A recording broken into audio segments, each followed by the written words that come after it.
Assalamualaikum teman-teman, perkenalkan nama saya Ramdhani Septian Alfarizi, kelas 81 SMP plus Airlangga. Penguatan ekonomi maritim dan agrikultur di Indonesia. 1. Penguatan ekonomi maritim.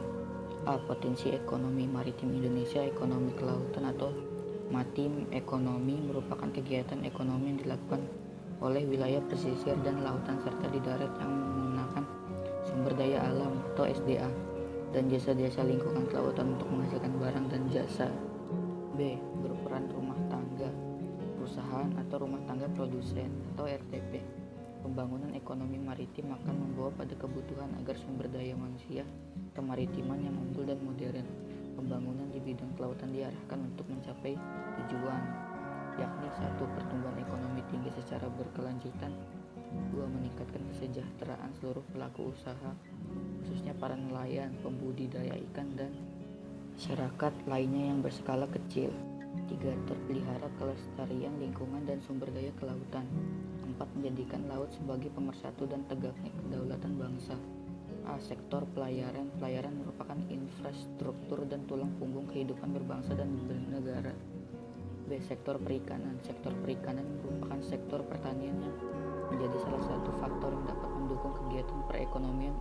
C. Sektor pariwisata bahari. Sektor pariwisata bahari adalah sektor wisata yang mengandalkan teritori bahari atau lautan, semisal saja pengembangan sektor wisata di daerah pantai. C. Strategi dan pengembangan ekonomi maritim di Indonesia.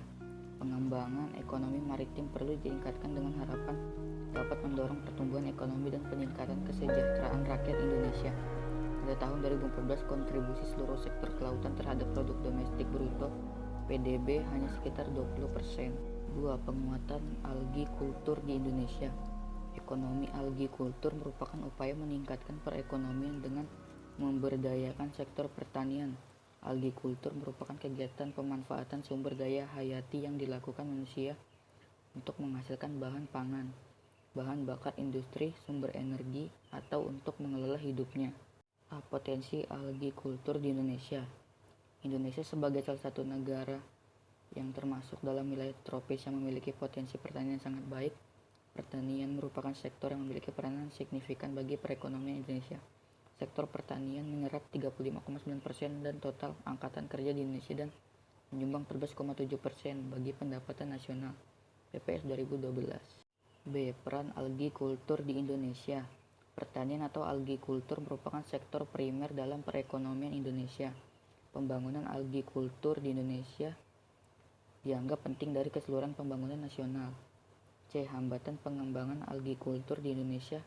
Pengembangan di bidang algi kultur di Indonesia mempunyai beberapa hambatan, antara lain sebagai berikut. 1. Skala usaha pertanian pada umumnya relatif kecil. 2. Modal terbatas. 3. Penggunaan teknologi masih sederhana. 4. Sangat dipengaruhi musim. 5. Pada umumnya berusaha dengan tenaga kerja keluarga. 6. Akses terhadap kredit, teknologi, dan pasar rendah.